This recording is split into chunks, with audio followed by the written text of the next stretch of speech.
Welcome. Welcome. Yeah. Thank you ever so much for having us. My name is Sujan, and I came from Nepal, but I was trained in Thailand for several years. And then I came over here in a voluntary basis as a meditation teacher and on Buddhism. So this is where I am at the moment. So this is our main shrine room, and you may have noticed this is the Buddha image that we pay respect. He was born in Nepal 2,600 years ago, and so which is this month we are celebrating his birthday, 2,600 years. So 17th of this month, but we are going to celebrate on the 15th, on this Sunday. He was a prince, 29 years old. He left the palace and went to search for the truth. And after 6 years of training, he found the truth. And ever since, he is called the Buddha. From word that Buddha, it's become a Buddhism. So all his teachings has become a Buddhism. And we are the followers. So that's why we respect him in a way that he was one of the great teachers who guide us. So not a god. So he's not a god, and he's not a messenger, and he's not a son of God either. Okay, he was a normal man as a prince, born as a prince, but due to his own cultivation, own dedication, he was able to enlightened. Since then, he was called the Buddha. And after he became enlightened, he lived for 45 years, and he traveled village to village to share his knowledge. And ever since, it's everywhere. On both sides, his chief disciples, there is a venerable Moggallana, one who has got the miracle powers, same as the Buddha. Okay, so that's why he is put in the left-hand side. On the right-hand side, he's called the venerable Sariputta, one who has got the similar knowledge, equivalent with the Buddha. That's why we have got the two, his main disciples, in the left-hand and right-hand sides. Apart from that, important in this shrine room would be three things.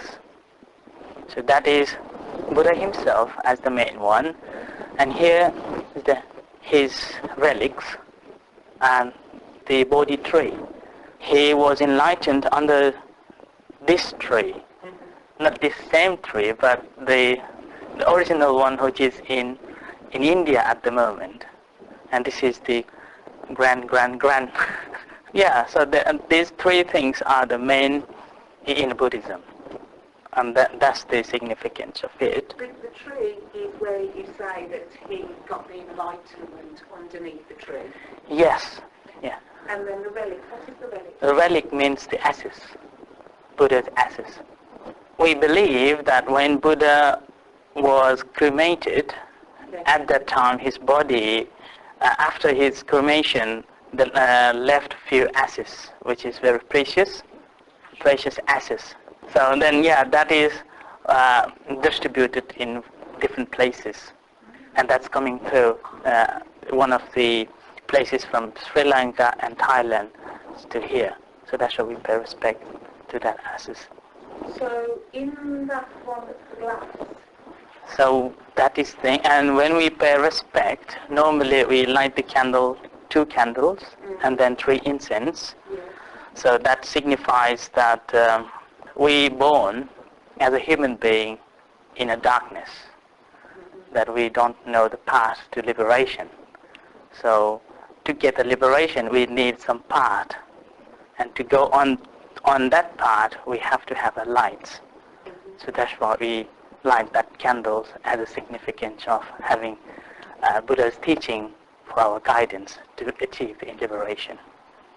Right. Okay, and for the incense, 3 incense which signifies the purity of the Buddha and his compassion and his knowledge that he shared to the people without any boundaries, without any uncovered. So he opened everything. Before he passed away, he asked everyone, if you have any doubt, ask me. Don't leave any doubts. Unfortunately, nobody asked anything. Yeah, when we pray, we sit down here and pay respect. Normally, we pay respect 3 times and bow down 3 times. And our chanting normally lasts for half an hour and then half an hour meditation. So this is our daily routine, early morning, 6 o'clock and 7 o'clock in the evening. What would a chanting consist of? What does that sound like, or what is that? We call the Pali language. So that language was used by the Buddha. So it's old, 2,600 years old language. It hasn't got any written language, just the spoken language. So that's why wherever we go, in here we use English character, in Thailand we use Thai character, in Nepal we use Nepalese character, in different countries using their own character to pronounce that word. But we have that communication, we can communicate in that language within our community. Okay, so that we call the Pali. And when we pray, that's not the praying for us, but we are reflecting. We are reflecting virtues of the Buddha, virtues of his teachings, and virtues of his community. So that's a reflection that we are taking from those words. So I can show you, like the first sentence we normally say all the time is called Namo Tassa Bhagavato Arahato Samma Sambuddhassa. So that's always we call. We say always this before we start anything. So which means homage to the Buddha, one who enlightened one. Okay, so that's all actually. Yeah, that's the way we chant. These are the seats for the Buddhist monks. When we perform the ceremony, all the monks will be sitting here. We have got the special things. You may notice the string coming from the Buddha and from that monk, and that will pass on to the monks here, those who are sitting. So we are holding that string in as a significance that we are bringing our spiritual powers together to make water into the holy water. And after finishing a chanting, we spring the water to everyone as the blessings. In our tradition, as a monk, we are not supposed to touch any woman. So whenever people come to offer us, we have to lay this down like this. So then people, especially a woman, so they will put the things on here and then we accept it. So that's the way how we practice. Did the actual restriction of not having any contact with a woman come from the Buddha and the way that this is how I want the monks to be, or where did it actually originate from? The fact that you can't have any contact with a female? Well, concerning about the rules and regulation, he never set out before any accidents. So if there is any accidents happens, then he just make okay, from now on this is the rule for us. So that's why there is no rules that he made it for himself or to make the community. So everything happens like that. But concerning about the rules for the monks, what had happened was one of the monks, he married earlier before he became a monk, and he was the only one boy in that family. After his ordination, his mom came and asked him, I want to have a grandson. So asked him to come back, and he went back. And he went back to house several times, and he slept with his wife. And after that, the rumor came out, and that because of that rumor, then Buddha said, monks, you should not commit this action anymore, because that rumor makes people misunderstand. Then, since then, that's rumor, and since then that's become a rule. And in the same time, we have 5 precepts, which normally we want people to practice. That's 5 rules are not harming or killing any beings, not stealing, and not any sexual misconducts, not lying, and no alcohol, drugs at all. These are the 5 rules. So within that 5 rules, the third one is about the sexual misconducts. So it means that if you are not married, be careful. If you are married, be happy with your husband or with your wife. So you can get married then? Yes, yeah. No, not for a Buddhist monk, but for the Buddhist, yes. Once you become a Buddhist monk, you can't marry. For the time that from the time you become a monk, Yes. you cannot have any sexual relations. Yeah. But if you felt that you felt calling towards that, Yeah. then you would have to give up your faith. Not a faith. Okay, your Vows. Vows. Your vows. Yeah. And then you'd be able to have a relationship with the woman in terms of being married. Yeah. Say if they were married, they were a monk, and then they felt this pull, and then they became married. Say if in their latter days they felt that this pull back to be a monk, would that be allowed back in, or would it be, you were a monk once, you made that choice, you went out, and you're not allowed back in that sense? You're allowed. You're allowed. Yes. So it's very relaxing and very flexible. So there is no strict rules that you can't do. And even Buddha never said you can't do. And Buddha never said that you shouldn't do. But he always inspired us to use our intuition and wisdom. So that's all actually. Like we Buddhist monks, we are practicing 227 rules. So it's even hard to remember all of them. But all the rules is only to make ourselves in control, not for the others. Do you feel, 227 rules is a lot of rules, and then you've got, out of those 227, you've got 5 that are the main. Yeah. Keep those, and by keeping all those 5, you're actually keeping the 227 maybe, I don't know.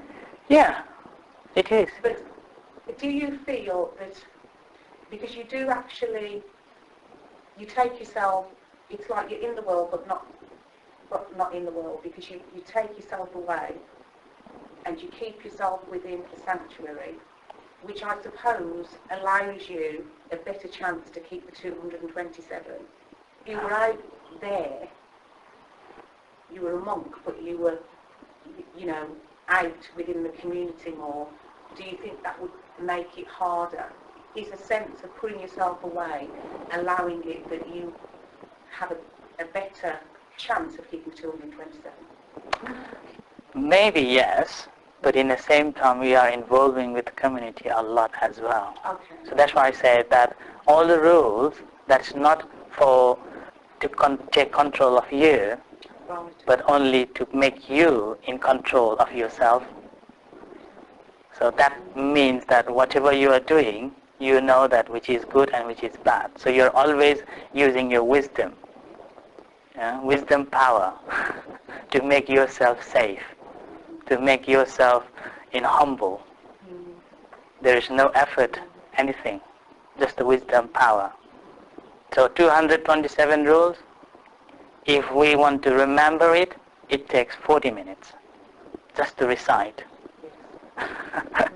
Okay, just to recite all those rules and regulations and some restriction within that, it takes 40 minutes to remember. But in overall, if we look at, the main thing would be control your mind. Control your mind. And all the rules is just to make us to understand that what I am doing. So remembering verbal action, remembering physical action, and remembering the mental action. So all the rules is just to control these 3 actions.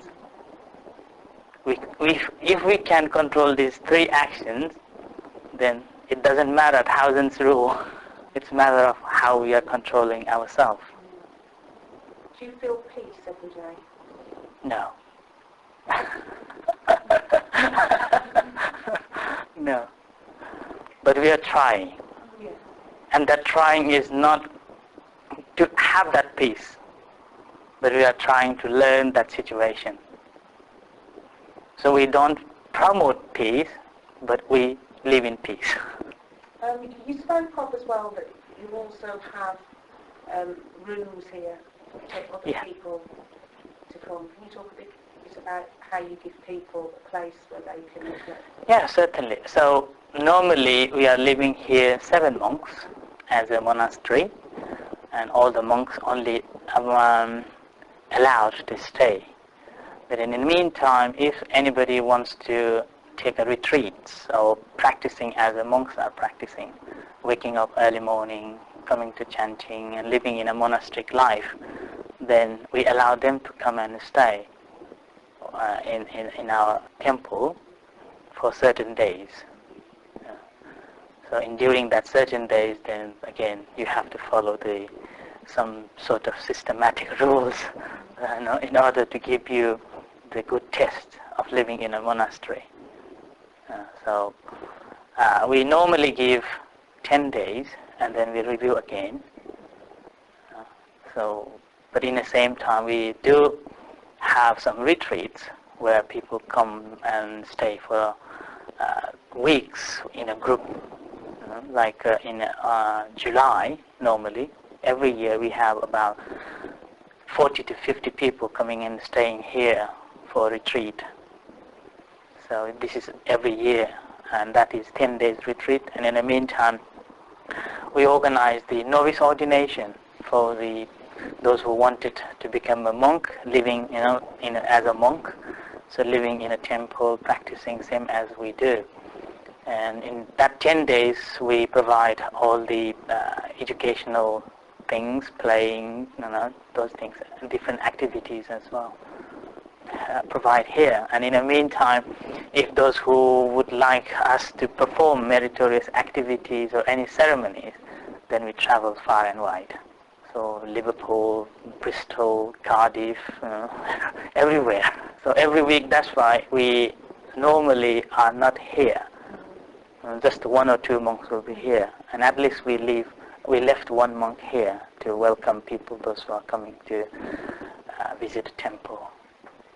And again, we have always invitation, visiting houses, restaurants, performing marriages, funerals, birthday parties, those sort of everything. It's kind of everything. So in terms of cremation, you cremate the dead, do you? We cremate most of the time, yeah. And that cremation, it depends on where we are, which community we are in. So we are very flexible that sometimes it takes 20 minutes, sometimes it takes 10 minutes, sometimes it takes 30 minutes. So it depends on the time that we are given. Buddha always inspired us to use the wisdom. Just to know the situation there and fix it there. So that's why meditation is always inspire us to live here and now, not in the past and not in the future. When we are living in the past, we don't know what's going to be. When we are living in the future, it's an illusion. It's delusion. And we can't rely on that. So always inspire us to live in here and now, because this body is always here. Without this body, we can't imagine about the past, about the future. But we forgot this body, which is living here. We normally forget this one. So meditation is to remembering this body and mind. So bringing both together and matching. So when these 2 things match, then power comes. Then happiness arrives. So whole teachings is that's it. You said earlier that Buddha knew the truth. Yeah. Do you know what that is? I don't know, but what he said, I know. So he said is the 4 Noble Truths. And that is 4 things there. That first one is called the suffering. So there is a suffering, or there is a problem. And the second one, he said, the cause. Suffering has causes. Without the cause, there won't be any suffering. So that's the second truth, what he said. And the third one is called the cessation. If there is a cause of that problem, it can be solved. So that's the cause. That's the end of that suffering. And the fourth one, Buddha said, is the path. So path to find out the cessation of those problems. So these four things is called the Four Noble Truths. So that is what Buddha found. And all his teaching is based on this. So that's why whole Buddhist teaching is about the path. But before we find out the path, we have to find out the reason first. In our life, we may have some different troubles. Like you as a student, you may have some homeworks and you can't solve it. And if somebody come and ask you, what's the problem with it? There may be some other causes that makes you not understanding that problem. And that could be you didn't concentrate while teacher was teaching you. Or could be you're thinking about somewhere in the outside world, meeting friends and having a party.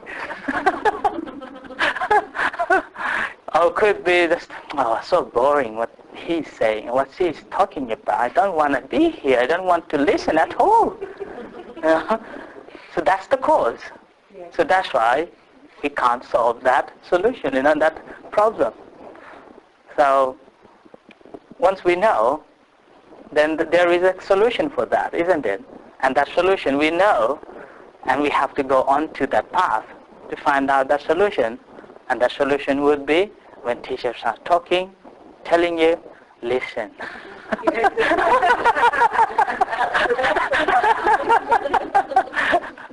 Don't fantasize yourself. Don't go away from this classroom. So that's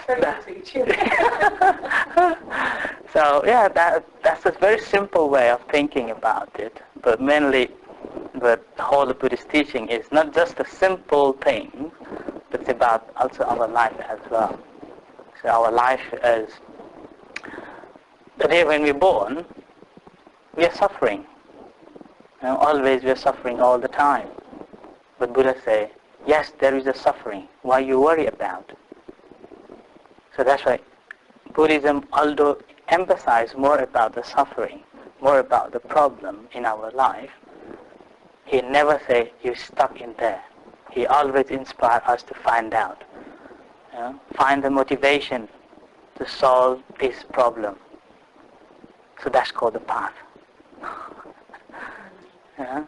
So that's in path we call the Eightfold Noble Path, and that starts off with right understanding. We have to have a right understanding of that problem, that suffering, why I am having that. So without right understanding, we won't be able to find out.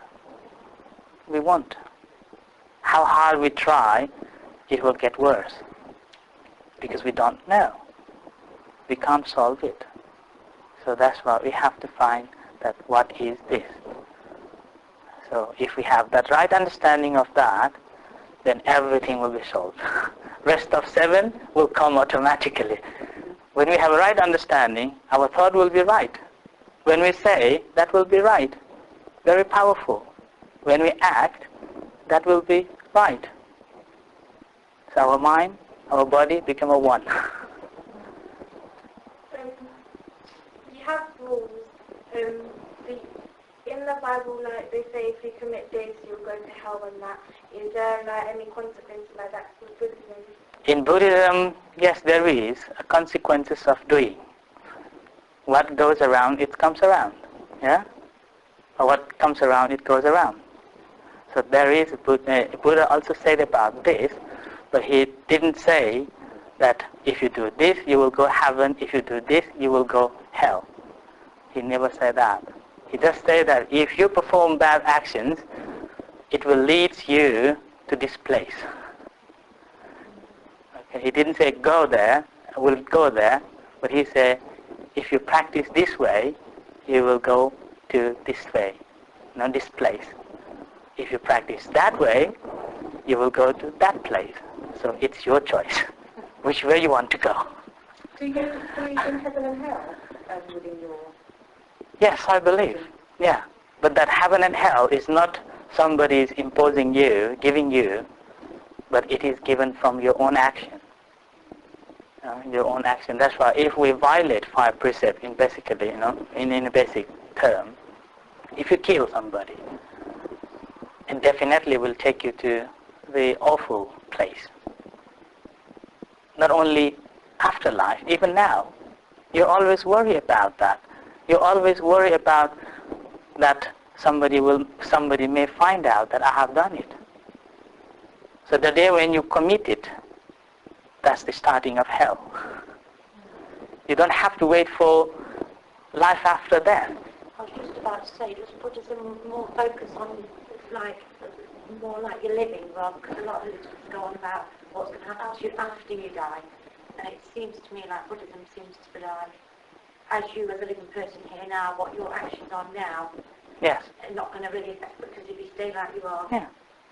So it is really like being a Christian, isn't it? Because you've still got rules to follow, he's still teaching you to be good, but he's not telling you you have to do things about yourself, isn't it? Yeah. Yeah. Because in Buddhism always say, if you are good at this moment, the second moment will be good. So it's following all the time. 1 second will follow a second. Yeah? So if you're good this moment, second will be good. So we don't have to worry about the hell and heaven. If you are good at this moment, if there is a hell, we won't be there. Certainly we will be in a heaven. So we don't have to worry about, but worry this moment.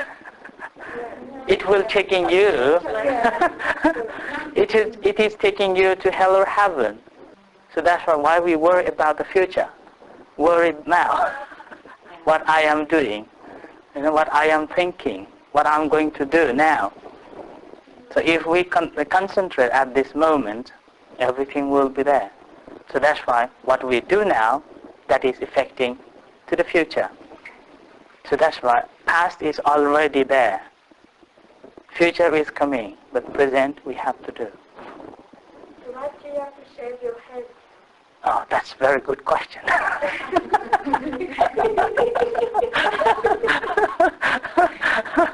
Well, I think we can say more shampoos, more water. No, just joking. It has a significance of it that in our body everything is decaying all the time. Everything is changing all the time. So among the hair is one of the things that is always growing and always longing, and if you don't look after even 2 days, it smells so bad. Did you left some time without having a bath for 2 days? No? So why don't you try for 2 days? So it smells so bad. So that's why it's significance of we call the awful. In whole our body is full of dirt, smell. If you don't take a bath, it smells so bad. So that's why cutting hair is learning that we have to remove it. And even the nails, we have to cut all the time. If we don't clean it, what will happen? So same with the hair, with the nails. That's why when we become a monk, first of all, we are given 5 things to think about. And we call that is as a basic meditation. And that is cutting of hair, and this nail, and the tooth, and skin, and hair of skin. So we can't rely on those. This is always changing. And if you don't look after it well, we can't have it. We don't want to have it. Suppose hair. How lovely hair you both of you got. And one of your hair, suppose, fell down in your food. What do you feel? If you are in a restaurant, you may complain. You want to have another plate. But that's the same hair. Just the difference is, the hair, when it was in our head, beautiful, but when it come out, it is not beautiful. Yeah, same with the nails. Especially ladies, you polishing nails all the time. Oh, what beautiful! I like it. And you cut it down and put it in your hand, and you say, "Oh, is this my nail?" Yeah, is it my nail? Disgusting, isn't it? So same with our skin. If we didn't take a bath, so many, what is called? Yeah, it's coming. When we are having a shower, we rub it, and then comes little dusts, black. Sorry. Dead skin. Yeah, dead skins. Yeah. So it's piling up. If you don't take a bath, and it smells so bad. So it's disgusting, isn't it? But we are using lotions, creams to make it more beautiful. Yeah. So are females allowed to be Buddhist? Yes, Do they have to shave their hair? certainly. Well, if you just become a Buddhist, then you don't have to shave. But if you want to become a nun, then you have to. And you have to give up your clothes as well. You have to wear very simple, normal clothes like this. Can you go out to the community dressed in your... Yeah, like this. But here, the weather is very cold, so that's why we use a coat on it. So make it... Do you wear any other clothing? Jeans and a t-shirt? Or... I did when I was very young. And that was about 17, when I was 17. So that was... But I can't remember how it looked like.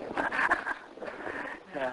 But going outside without this robe, it's something like we can't do. Our mind doesn't give us. It's like shy. Oh, I don't know. I did try sometimes, coming out without this. I can come out from in the garden, but I can't go out from the gate. It makes something like a humiliation from inside. Yeah. It's called humiliation from inside is telling you that yes, you should dress properly. That's the thing. Maybe it's our training, maybe. So yeah, but I never know. What would be a typical day for you from the moment that you woke up? Normally we wake up about 5:30 to 6 o'clock because we have to be here for 6 o'clock chanting. So that's the typical time. But for sleeping time, it depends. Sometimes we sleep very late, and sometimes very soon. I mean about 11 to 12. So after your early morning chant, what would happen then? Yeah, after chanting and meditation, we will have a light breakfast. And after that, cleaning here and upstairs as well, cleaning everything.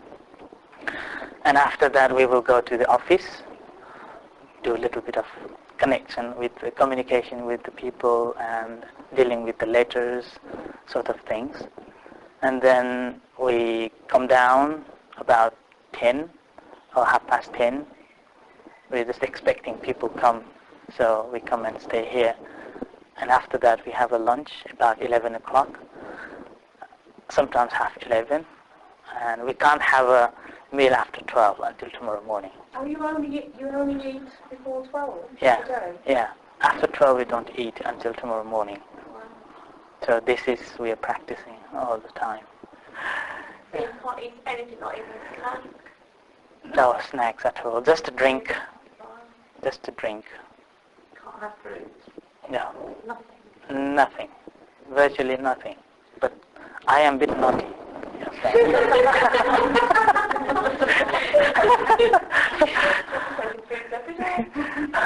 Like yesterday, again, about eating, what the difficulties of eating is, when we eat in the evening time, first thing will be it's hard to meditate, hard to concentrate. And the second thing is when we go to bed, it makes us unease and sometimes make a bad dreams. And the fourth one is about sexual need. So these are the reasons why we don't take it. And basically, when you are meditating, intensively meditating, in that time you don't need food much. Although you are very tired, you still don't want to take a lot of food. So that's why we called eat to live, or live to eat. Are they fans? Yes, this is fans. Who fans you? This is not for fanning anyone. Oh. This is basically, we have two ceremonies. The first one is when we give 5 precepts. Before the ceremonies, we always give 5 precepts, observation of 5 precepts, and the head monk will take this fan out from here and place here to give 5 precepts. So this is the significance of this fan.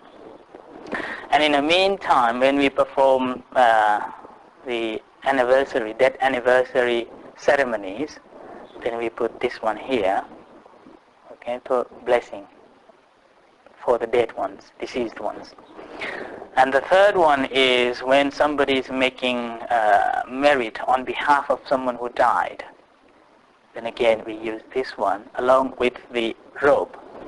We have a set of rope we will put here, and then holding this hand, holding a rope, this hand holding this and chanting. So this is the significance of it. And it has got the ranks. Okay? This has got the rank. And this fan hasn't got the rank. It's very general. Very general. So everybody can use this fan. But on the top, that is only for the abbot. Abbot, chief monk, chief of this temple. Yes, but unfortunately he left to Thailand to... How do you fund this temple? Yeah, with food to be brought and bills to be paid and flights to be paid for and purchased, to be gowns. Very big question. Well, basically it's funded by the donation. So people from around the country in the UK, they're doing like a standing order, £5, £10, £20. And also we travel to different places, so all the services that we get, we put into main funding here. For fooding and lodging also, again, we share from there. So entirely everything depends on the donation. So no support anywhere. So that's why we have 2 big celebrations. That is April. In April we call the New Year Festival, and about October or November we celebrate another day we call the Katina Day, and that day we give we get the robe. So this robe we will get once a year. So we get once a year only. So on that day again, we invite people from around the country, and we let them, like if somebody is from Birmingham, then we give one of the close to temple as a leader, and they will collect friends, and from them £10, £20 and bring here and offer to the temple, like that. So that's the main funding, how we save. So 2 events and 1 here? Yeah, main 2 events, but in the meantime we have minor events as well. So that's also for supporting financially. Yeah. So how we fund. So is the event that you hold in October, is that very similar to the event that we've just witnessed in April? Quite similar, but not the same one. No, but sort of along the similar sort of lines. Yeah. And is that a bigger event or about the same size? In April it's much bigger than in October. Yeah. So in April it's more kind of entertainment. Yeah. But in October it's more of a religious. It's a kind of religious ceremony that's very auspicious and very important. And that's also we call the merit making day. So we believe that we will get double merit on that day, because when somebody, as a leader, one who is coming to offer a robe, and that robe is going to offer to the community, a community of the monks. So anybody can have this. So within that community again, we discuss, so who is going to get it? So we have to find out the proper one, that, okay, he is qualified, so we are going to give this robe to this monk, so anybody got any doubts? So if somebody just say yes, then again we have to calculate and what's happening, and then find out the proper one. So only when we found that proper monk, then we offer this robe to that monk. So that's why it's double merit. Yeah. So that's why it's very auspicious for us. It's kind of religious one. So people normally would like to come and join. And that we can perform only within 1 month. And that within 1 month, that ceremony can be done only once a year. In one temple, only once a year. No twice. Similarly, power of healing. We believe, yes. Power of healing, we believe. Yeah. But that healing again, we believe that you have to heal first, only then you can heal others. We call the loving kindness meditation. So in that loving kindness meditation, first of all, we have to share loving kindness to ourselves, and then we are transferring that loving kindness to others. So only then that will be effective. Because when we are angry and we want him to be happy, it's impossible. So first you have to be happy, only then you can transfer happiness to others. So that's the way how we heal people. Strings that were on the ceiling go across making squares, and then there were bits of string hanging down from some. What does that mean? That's the same again, bringing all the mind together. And that it's the significance of performing a religious activity. We call when the string, all the coming strings, people, those who are sitting, will hold that. So everyone is holding that string with a deep concentration, and during the chanting, everyone is just thinking about the positive. Thinking about the positive and concentrating. Once our mind becomes a one-pointedness, then it can be very powerful. So that powerful energy we're bringing together to make a holy water. And from that holy water is springing. And that's the way how we take blessings. That's why that's the significance of that ceremony. And normally we perform once a year here in April. Now you said that Buddha, you don't see Buddha as a god, but do you see anything as a god? Is there a god within your faith, or is it just Buddha? We have a goddess, not a god as in Christianity. We have lots of gods. All the gods are just those who are practiced, called 8 precepts, or virtually, and their virtue is very good. So that's why they're born in a heaven. So whoever born in a heaven, we call the gods. So and there are so many levels of gods. We call celestial beings, and 31 levels of celestial beings there. And we are one of them. So we are in a 5. So below than us, animals, ghosts, hungry ghosts, those things. So and above us, again, so many levels. So whoever above us are the God. And those gods, it depends on how much they have accumulated the good things. So if their good actions result finished, they have to go away from that heaven again. So it's entirely up to upon their action. If their good action is supporting, they still can be there. But if they can't, then they have to change. So as a human being, that's why in Buddhism we believe that it's one of the greatest opportunity that where do you want to go? Do you want to go to good place, or do you want to go to bad place? Or do you want to be enlightened, free from any sufferings? So it's a very good opportunity in this life. This is why we normally say that learn to be your own God. Be your own safeguard. Be your own island. So sort of things that we practice. So basically every human has got the capability to become a God. I mean, they're not like in Christian God. I mean, God is reborn in a heavens, and also capability to become a Buddha. So if you want to become a Buddha, then think about what you have to do. Because mind is always the same. Everyone's mind is the same. Only different is our skin, our probably culture, but mind mentality is the same. Wanting. I want this, I want that, I want this. So always the same.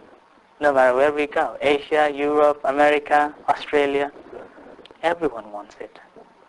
Even in the past, even in now, or maybe in the future again. So same desire. So that's the main cause is desire. So that's why all the suffering caused by the desire. Desire to be, desire want to be, desire not want to be. So that's why so Buddhism is very flexible, very relaxing. You don't have to worry anything. Just to worry what you're going to do. So if you have any questions, you can ask.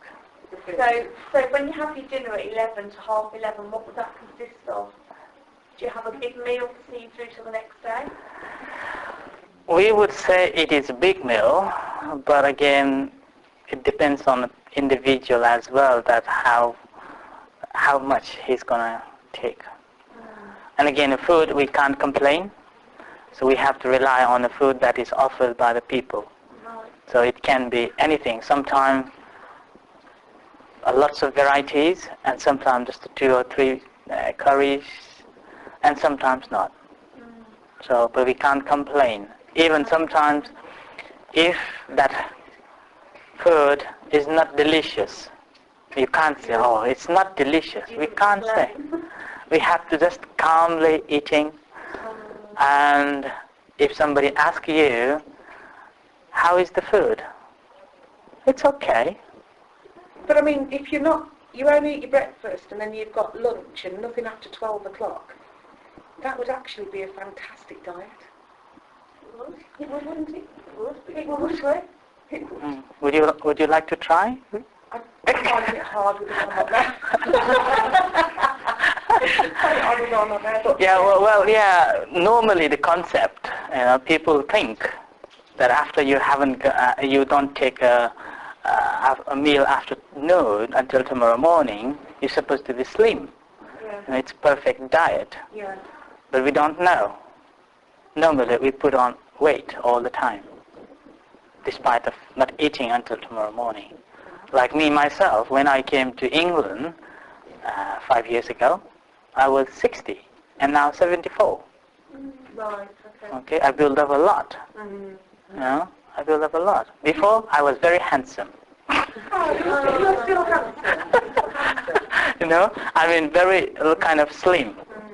But now I build up a lot. Do you do fasting? No. But we do sometimes silent retreats, and in that silent retreat normally we take only breakfast. And sometimes it depends on individual again.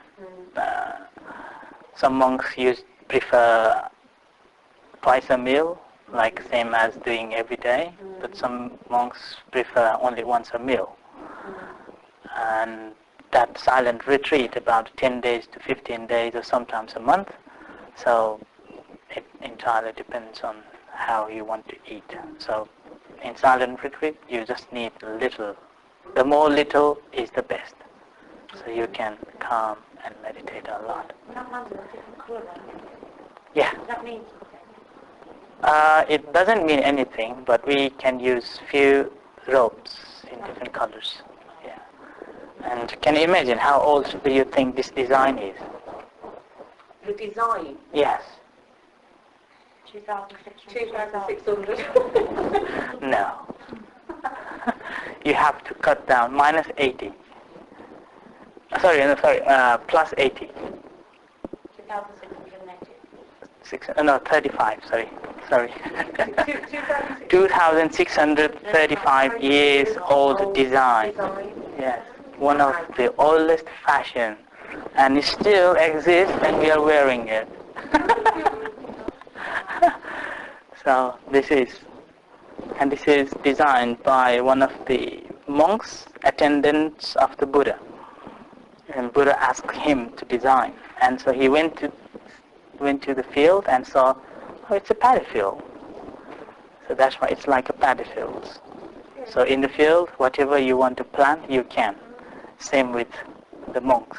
So no matter which caste, which country, where you're from, once you become a monk, you are same.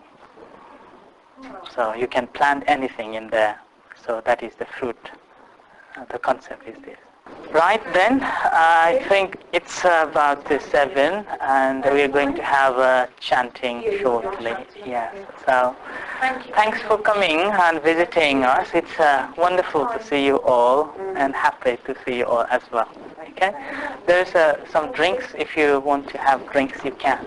Okay. Thank you. Okay.